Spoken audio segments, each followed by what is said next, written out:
And now, where's Martha Rountree? Here she comes.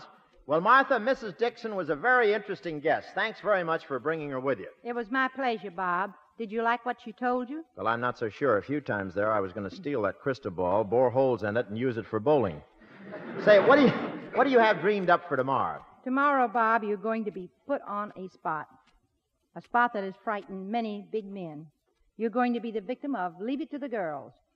The panel will be Mrs. William Randolph Hearst, Jr., who's known as Austin, who writes a column here in Washington, Ruth Montgomery of the New York Daily News, a very beautiful girl named Dina Clark of Reader's Digest, and the vivacious wit Eloise McElhone, and myself as moderator.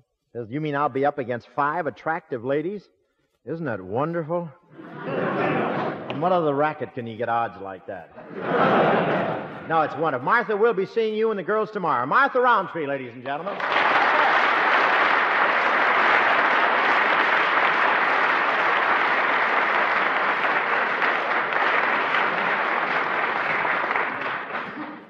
Listen, I don't want to bore you with any of those serious speeches that we do on this show, because we got a lot of stuff to do here that I think you'll enjoy, and we'll just keep going ahead. You know, that was a show that goes on next Wednesday morning, if you want to hear it. A week from, what is it? What town are we in? What day is it? Where are we? What happened? This is what today? This is Wednesday, yes, isn't it? It is. Wednesday. Don't yell at me. I know where the hell I am. This is Wednesday, huh? What is today? It is, isn't it? Yes, it is. What is it? Yes, it is. The 6th. That's what I say. Okay, fine. What year is this? Yeah, we'll be all right. Christine, the only soldier ever went abroad and came back abroad. I have one.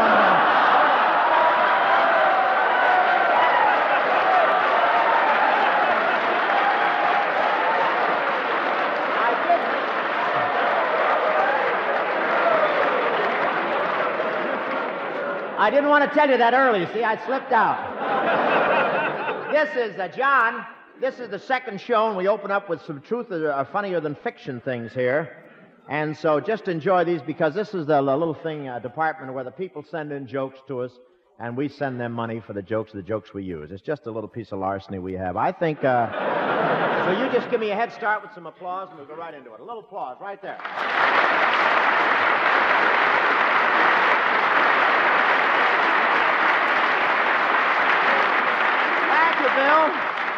Thank you, Bill, and hello, everybody. Well, here we are with some more true funny stories sent in by our listeners to help us prove that truth is funnier than fiction. Mrs. Walter Cook of Bryan, Indiana, has a 7-month-old daughter named Deborah. One evening, some friends dropped over with their 4-year-old boy, Stevie. Little Deborah was in her crib, jabbering away in baby talk, and Stevie just stood there in amazement listening to her. Finally, he turned away slowly, shook his head, and said, "Poor little mixed-up kid." And Mrs. Cook gets a $50 United States defense bond for sending that true funny story in. Now, Mrs. W. Kindle of Saskatchewan, Canada, writes us that one day her husband took their 4-year-old son, Billy, out hunting, and they came across a den of baby skunks. And here's Billy's version of it as he told it to his mother. He came rushing in and said, "Hey, Mommy, we found a nest of little kittens, and boy, had they been eating onions." That's rather sweet. He's only 4. He'll be writing for me next week. And here's a true funny story sent in by Mr. Jack Borima of Chicago, Illinois. Mr. Borima was trying to take a nap on the couch one afternoon, and his 2 kids, Bruce, 7 years old, and Boots, 4, were doing their best to see that he didn't make it. Mr. Borima finally got the idea that he'd make believe he was asleep, so he closed his eyes. He thought he'd gotten away with it because all was quiet. Then all of a sudden, little Boots slowly lifted up one of his eyebrows, turned to her brother, and said, "I know he's in there someplace. I can see part way in." Isn't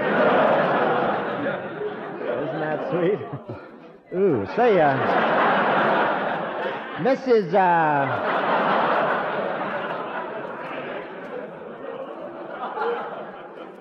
Mrs. Helen Rennie of Fulton, New York, writes that she's always taught her son Paul to show appreciation when he receives a gift, even though it's something he may not be too excited about. On his 4th birthday, somebody gave him a present of several 50-cent pieces, which were in a box between 2 layers of cotton. Little Paul opened the box, and all he could see was the cotton. He tried hard to put up a good front. He forced a smile and said, "Oh, boy, fuzz."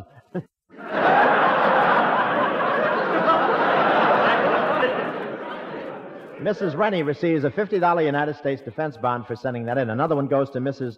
Anna Schaefer of Pittsburgh, Pennsylvania. Mrs. Schaefer saw this sign on a nightclub marquee. The sign said, "Good, clean entertainment every night except Monday."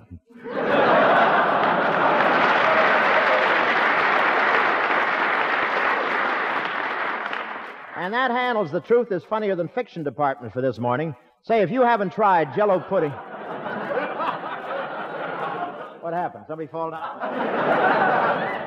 Say, if you haven't tried Jell-O puddings and pie fillings, you're missing out on some wonderful treats. Every flavor is delicious. Chocolate, vanilla, butterscotch, lemon, and coconut cream. And you can take it from Old Rob. Jell-O puddings and pie fillings are plenty nourishing. Old Rob tells you this. And they're thrifty, too, and mighty quick and easy to prepare. You get perfect pies in half the time with Jell-O puddings and pie fillings. And you know those puddings are delicious. I can tell you about them, but one taste is worth 1,000 words. So get some today and treat your family. Jell-O puddings and pie fillings.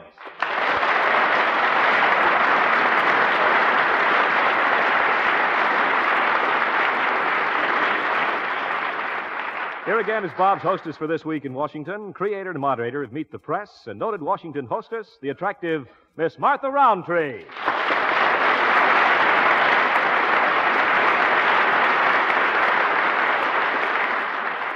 Say, it's nice to see you again, Martha. Nice to see you, Bob. This is the day we leave it to the girls, right? That's right. We're going to do a complete Leave It to the Girls show with 4 beautiful girls on the panel and you on the griddle.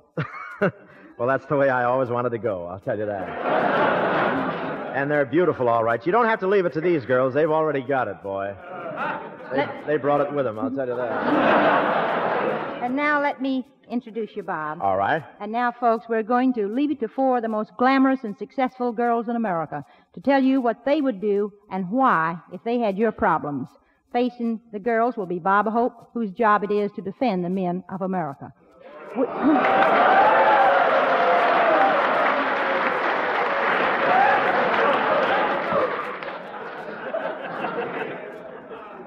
Mr. Hope will be given a special horn so that any time he wants to interrupt to defend the men, all he has to do is blow the horn and What's Rudy Valley doing? And that will stop the show. And now to introduce our glamour panel. First, Mrs. William Randolph Hearst, Jr., who is Austin Hearst, writes Washington Whirl, syndicated column, and one of the best 10-dressed women in the world. Austin.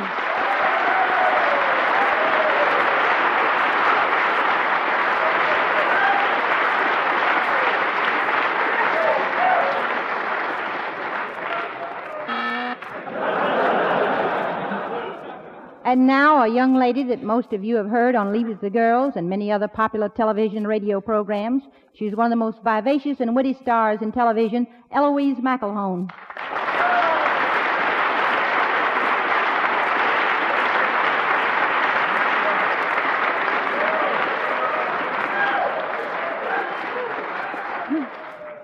Miss Dina Clark, considered to be one of Washington's most beautiful and glamorous girls. Dina writes for Reader's Digest.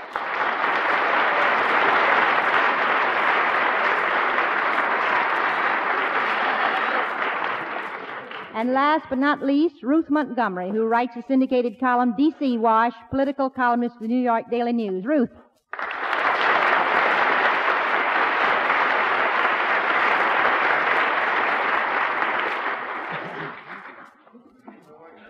Now, Bob, your job is to defend the men anytime that you want to put in a word for your sex. If you'll blow that horn, the girls have to stop immediately, and you can say what you want. And now, girls, our first... I'm just practicing, Martha. Our first letter today comes from a man, and he writes, I understand you're doing a special Leave It to the Girls panel show with Bob Hope from the Bethesda Naval Hospital. My girl refuses to marry me until I'm successful. I have ambitions to be a comedian, and I'm presently... trying to get a job. Will you ask Mr. Hope if he is naturally funny or does he have writers? And if so, are they expensive And how could I contact similar help? Any other advice would also be appreciated, as I'm very serious about this. You want to ask me that or the girls? Oh, I'm sorry. Well, I think the question was directed to you. They might be able to help the man out with some suggestions, but suppose you answer it first, No, Bob. let the girls go. That's all right, Martha. Austin. Well, I understand that Mr. Hope has been getting some very good gags from that man he was playing golf with this afternoon. I mean, President Eisenhower. Maybe this man could get Harry Truman. He's free now, isn't he?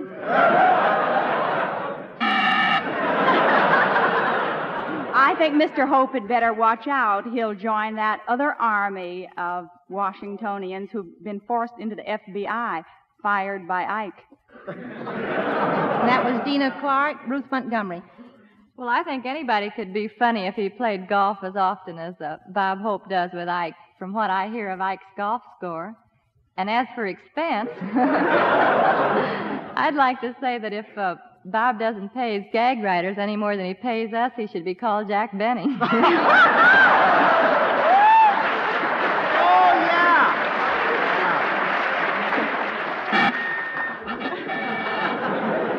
Will you run down to General Motors and have this fixed, please?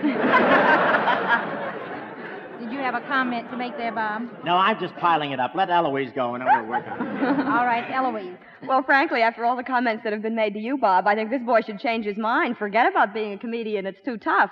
Actually, I think that as far as Bob is concerned, I think he's naturally funny, even when he doesn't play golf. And I think this other boy should be very careful, you know, of the life of the party type that only Aunt Esmeralda, you know, is the one who thinks he's funny, and not be a copycat. Don't try to copy any of the other comedians. So often, the life of the party, you know, the lampshade on the head. Well, now it's a whole new vogue. If you noticed, you go to parties, now all the men imitate Marlon Brando. You know, you sit down and suddenly they give you the bash on the back. Hey, Stella!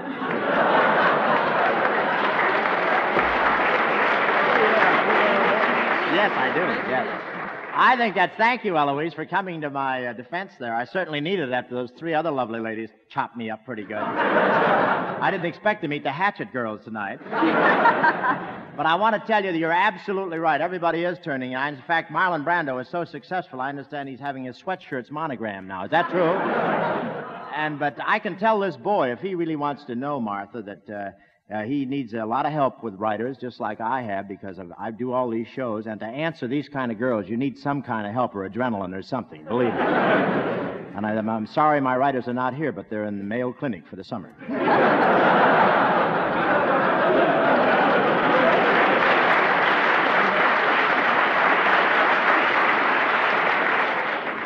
Our next letter comes from a woman, and she writes, "Dear girls, my husband does not seem to have any ambition.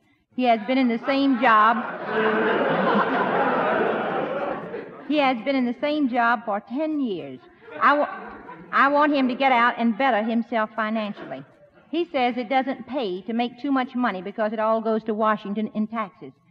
Is there any argument that I can give him against this in order to spur him on to bigger and better things?" Who has the answer for that? Dina Clark? Well, I think that the husband, instead of complaining about the wife trying to make him more ambitious, should thank her. I know a multimillionaire, and he gives his wife complete credit. Oh, you think I don't know Crosby? I see. I thought you just said a multimillionaire. And he gives his wife complete credit for his fortune. He said that if it weren't for her, he never would have made so much. He was desperately trying to see if there was any income that she couldn't live beyond. Ruth Montgomery. Well, I think the easy solution to that is just to send her husband to Washington to get a job in Washington, because if you're taking it all from the government, you don't mind giving some of it back. Eloise. Well, I don't know whether you get it back. I think that's the reason Bob is down here, trying to get some of his back.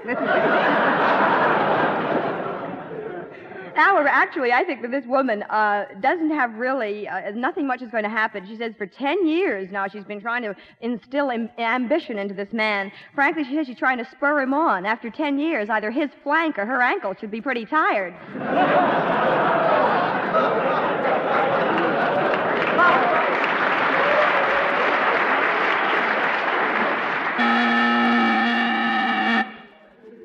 Sounds like my old Chevrolet, doesn't it? Martha, I'd like to answer that. I think this woman has a case, but I think it's the case of a lot of people in our country. We all have to pay taxes.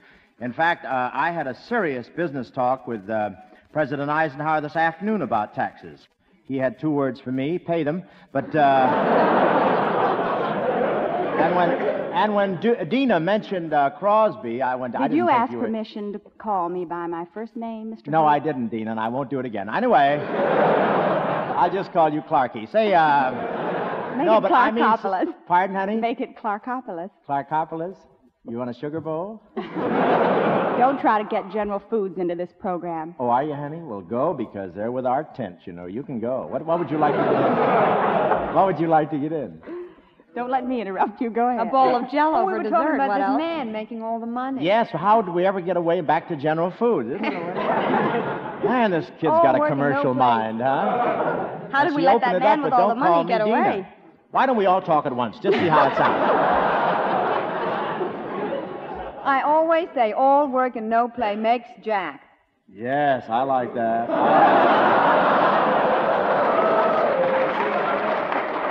That was Austin. I think we'll go to our next question. I had more to say, but I guess it's no use.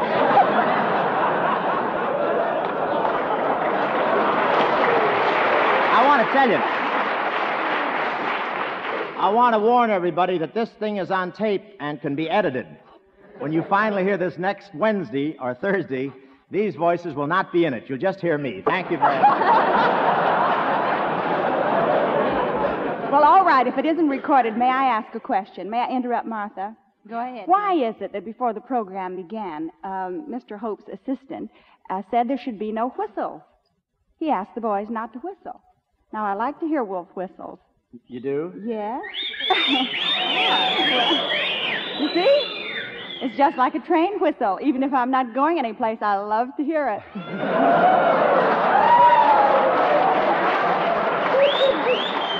That's nice. Now you started it. We'll have to have our ears retreaded before we start. Let's be serious, though. I think so, We Martha. have some letters here from people with very serious problems.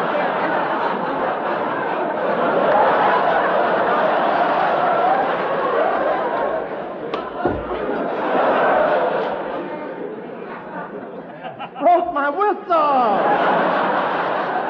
Go ahead, Martha. Oh, yeah.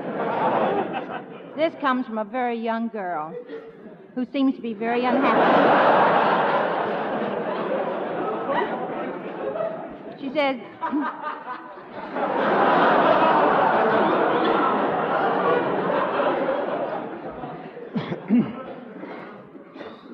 she writes,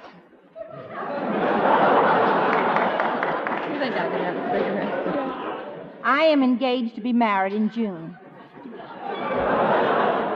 I am a rank sentimentalist and would like a double ring ceremony. When I suggested this to my fiancé, he did not seem to react the way I had hoped. I thought he would be happy to wear a wedding ring, too. But his only comment was, it's all right with me if you feel that insecure. Girls, what is your reaction? Austin. Well, I think she should call the wedding off. Because, Martha, the only way that this man is ever going to make a good husband is not to put a ring on his finger, but to put a ring through his nose.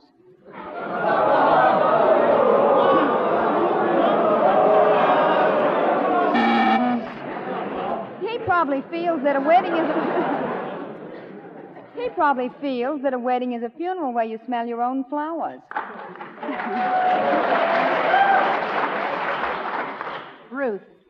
Listen, girls, let's face it. A married man has such a discouraged, beaten-down look about him that even the most avid husband hunter can recognize that a ring wouldn't help.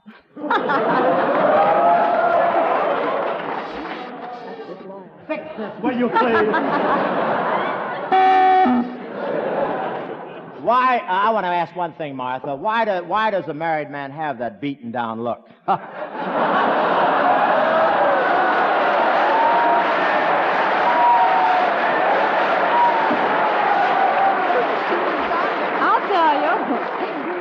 Listen, Bob, it's because he can't take us out anymore. What, honey? It's because other married men can't take us out anymore. No, I don't agree with you, Ruth. I think they probably wish they could. It would save them a lot of money. Your husband never takes you out anyway. Well, I'll tell you one thing. I think it's the most flattering thing to ask a man to have a double ring ceremony, to think that you could buy 2 rings and keep up the payment. They're plenty confident. I think it's great.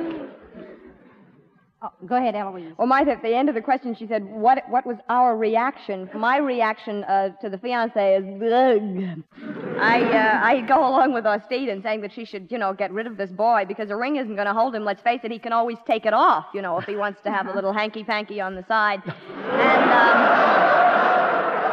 And, anyway, I think that she should give it serious thought because, Let me for ask heaven's you, sake, no, I'm not finished, Wait a minute. Bob. I know, I want to know. In his program, what can you do? Is that General Foods, hanky-panky?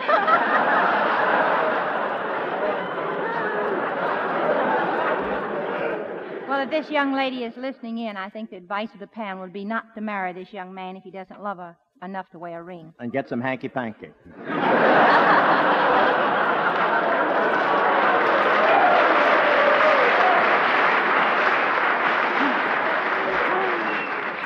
And now, girls, let's turn the tables. This is our guest's chance to strike back, to ask the questions that have been puzzling him. From now on, it's every girl for herself. And, Bob, hope you're on your own. All right. Martha, the facts show that the women in this country control almost all the money. They also spend almost all the money. That's for sure. They live much longer than men, and they don't have to fight for their country. What I want to know is, when are we men going to get equal rights?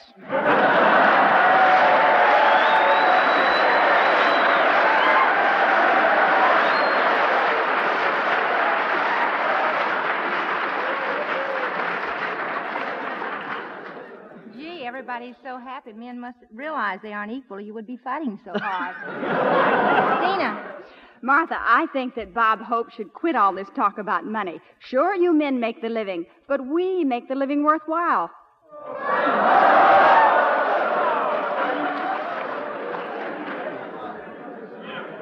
Ruth Montgomery. Has Bob Hope ever heard of the National Press Club in Washington when he talks about equality? Do you know that we cover stories here all week long, and we can't even, when the man who we've been covering goes there to make a speech, we can't go? Do you know that we pay dues to the White House Correspondents Association, and then once a year they have a party for the president that Bob Hope came down for, and they use our dues to put on the party, and we can't go? Hello, dear. Well, I think it's a shame that we have one night to ourselves. With our money.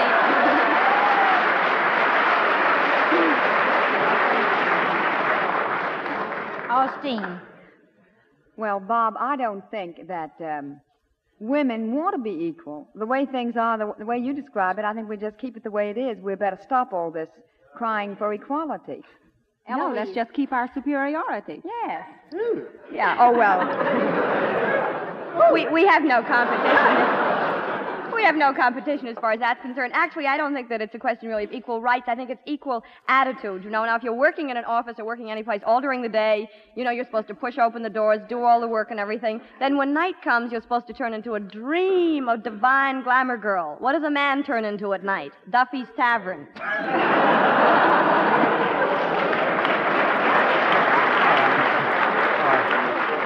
I think you're absolutely right, except for one thing, girls. I mean, when I say equal rights, I mean after a gal sits around all afternoon at some tea party, dunking her bag.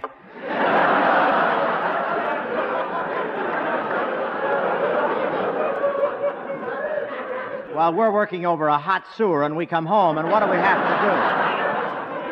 Have to beat up the Jell-O by ourselves. But I have another question, Martha. Said if women are prettier than men, why do women have to hide their skins under all kinds of makeup, change the color, length, and wave of their hair, lengthen their legs with high heels, and add other improvements too humorous to mention?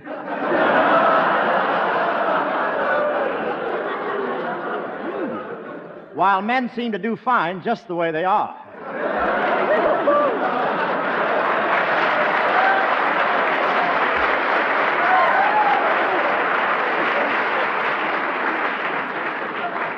Austine. Well, men wear pads in their shoulders. Well,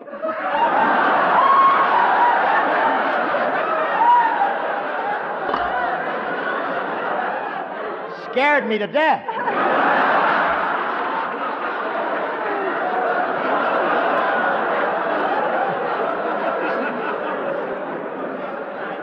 I say that was a nice delivery. Thank you. Dina Clark. Not to mention the Adler elevator shoes and the toupees. Yes.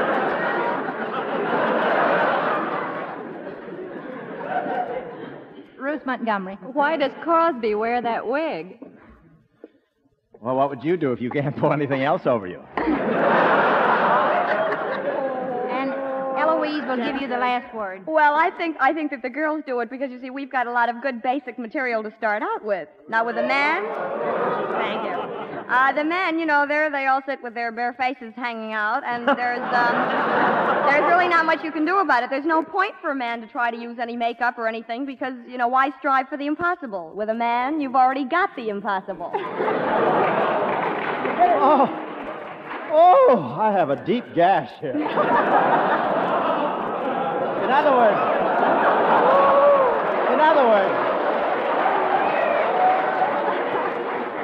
In other words, you mean we men have nothing to start with, huh? Very little. I don't know what men you've known, but I have to introduce you to a few of them.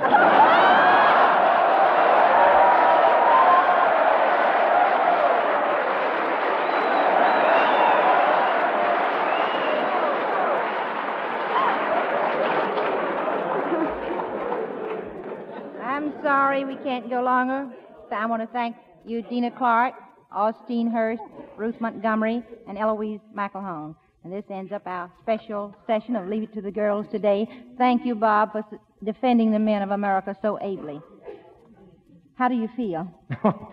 I feel as though I'm in heaven, Martha. I really do. Honestly? Well, I hope it's heaven. All I know is I've just been murdered. I'm sorry. I'm sorry you feel that way, Bob. Now I'm afraid to tell you who your guest is going to be tomorrow. Well, you can tell me. Maybe St. Peter won't let him in. It's Mr. T. Coleman Andrews, United States Commissioner of Internal Revenue. I didn't make heaven after all. It's the other place. Well, I want to thank you from the bottom of my heart, the four lovely ladies who made up Martha's panel today. Mrs. Ruth Montgomery, Mrs. William Randolph Hearst, Jr., Mrs. Dina Clark, and Miss Eloise McElhone for being so wonderful. Weren't they great? How about that?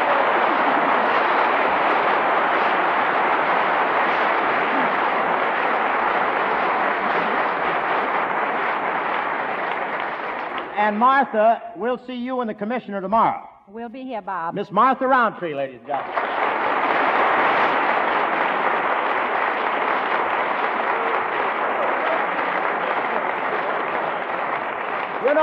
You know, some things seem better than they really are. For instance, they tell of a Persian king once who had 500 beautiful wives. Pretty nice until one day he caught a cold. Then it was horrible. Imagine 500 women shouting Gesundheit every time you sneezed. It was deafening. On the other hand, some things are even better than they seem. An example being chocolate pudding made with Jell-O chocolate pudding and pie filling. Yes, sir, maybe pudding seems an ordinary sort of dessert to you. Well, it won't once you taste Jell-O chocolate pudding. Here's a pudding that's so tasty, so extra chocolatey, that the youngsters call it candy good, and how they love it. I know, my youngsters think Jell-O chocolate pudding is wonderful, and yours will too. How about treating them today? Pick up several packages of Jell-O chocolate pudding and pie filling at your grocer's.